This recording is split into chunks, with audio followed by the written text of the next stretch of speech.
So what has been going on in Ukraine? You may have seen large protests across the country, the biggest since the 2022 invasion. In fact, the pictures are all over social media. It started from President Zelensky signing on a controversial bill that made him an overnight villain from a wartime hero, with many of his erstwhile supporters turning against him and his detractors trying to exploit the opportunity as much as they could. Merely hours ago, late last night, President Zelensky reversed that controversial decision and in that process saved his political career as well as the support of his international allies. But let's find out what exactly happened. What made the youth of a country take to streets, a country that has been fighting a brutal war for survival for the last 4 years? In my opinion, there are at least 5 points in the latest political crisis in Ukraine that merit analysis. The first is, how did President Zelensky come so close to ruining his political image, and just how dramatically did he manage to salvage it? So at the heart of this controversy are two anti-corruption watchdogs, NABU and SAPO. NABU stands for National Anti-Corruption Bureau, NABU, and SAPO stands for Specialized Anti-Corruption Prosecutor's Office.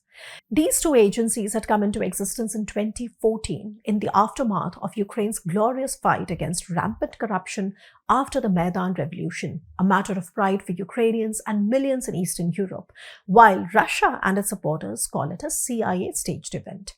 Now, coming back to NABU and SAPO, these two agencies were set up by the West in order to amplify and speed up Ukraine's long-standing fight against Soviet-style kleptocracy and corruption. And this is an endemic which mars almost all erstwhile Soviet states. So fast forward to 2025, the autonomy of both NABU and SAPO was curtailed and their agencies were significantly weakened by a bill that was signed by President Zelensky on 23rd July. Now, the second question. What is the controversial legislation that almost cost Zelensky his political career? So the new legislation placed both NABU as well as SAPO under the control of the Prosecutor General. And this is controversial. Why? Because currently Zelensky ally Ruslan Kravchenko is the Prosecutor General. Critics argue the move threatened the independence and effectiveness of these key watchdogs.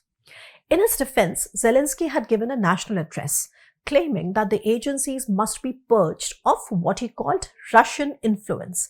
Now, it is to be noted that just one day before the law was passed on 23rd July, Ukrainian security services and the Prosecutor General's office conducted high-profile raids targeting those suspected Russian agents within NABU.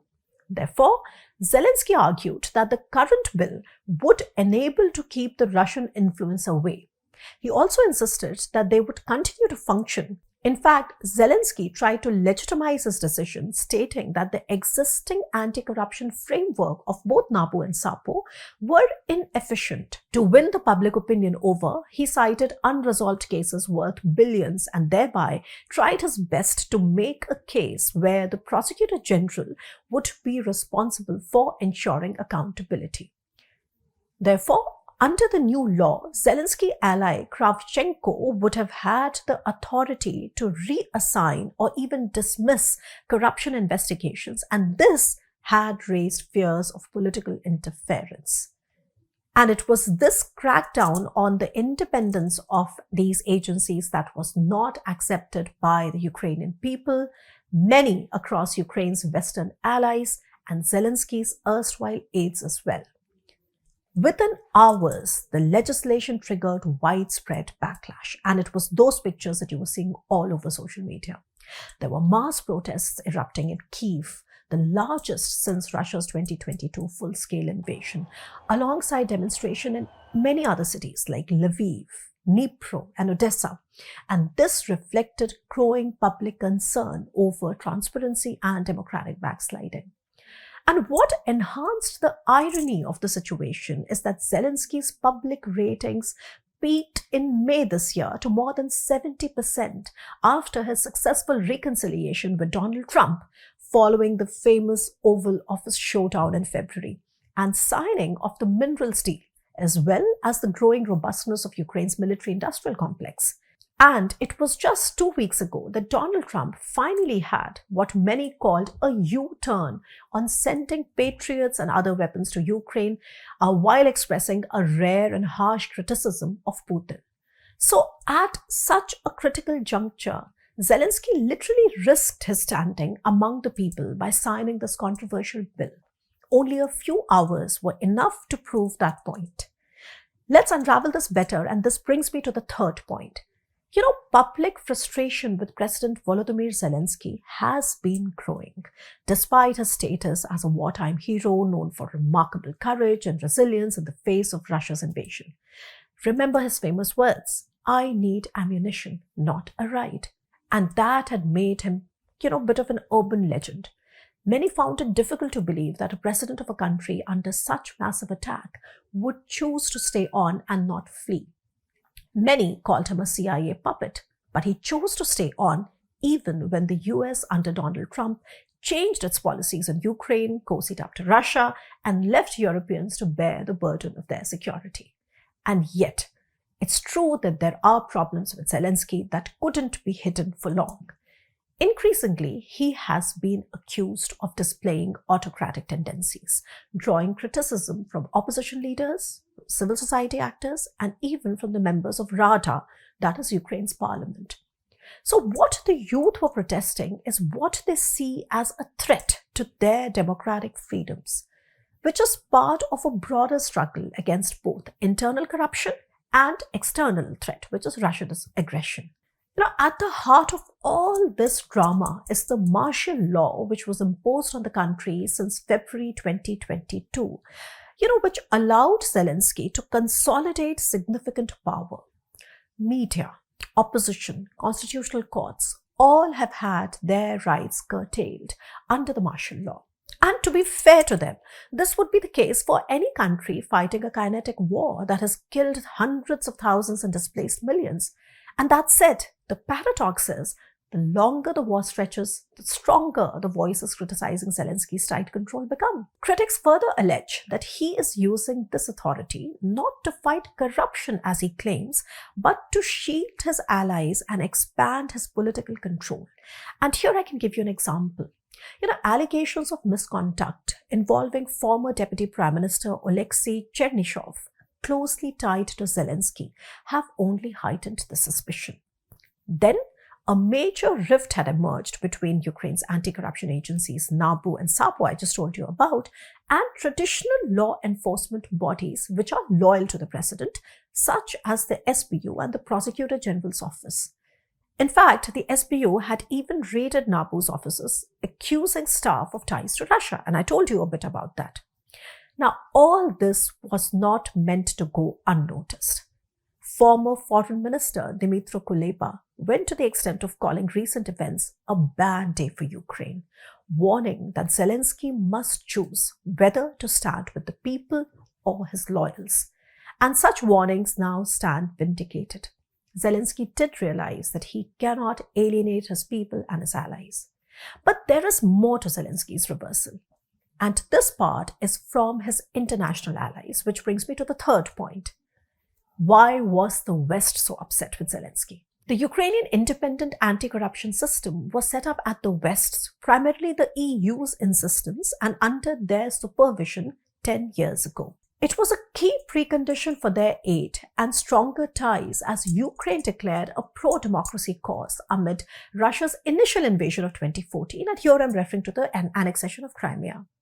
So while corruption has been an endemic problem in Eastern and Central European societies at large, the stakes become disproportionately higher for a country like Ukraine because on the one hand, it is fighting Russia's invasion, and on the other hand, it is paving the way forward for getting into the EU whenever that happens.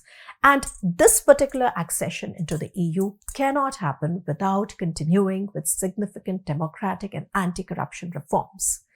Now, just to scratch the surface, let me tell you that Europe has been worried about disinformation as well.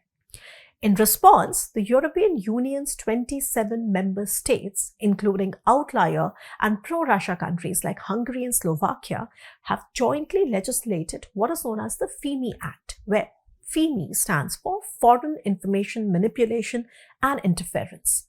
The concept of FIMI was first formally developed by the European External Action Service in 2015 as member states raised alarms about coordinated disinformation campaigns.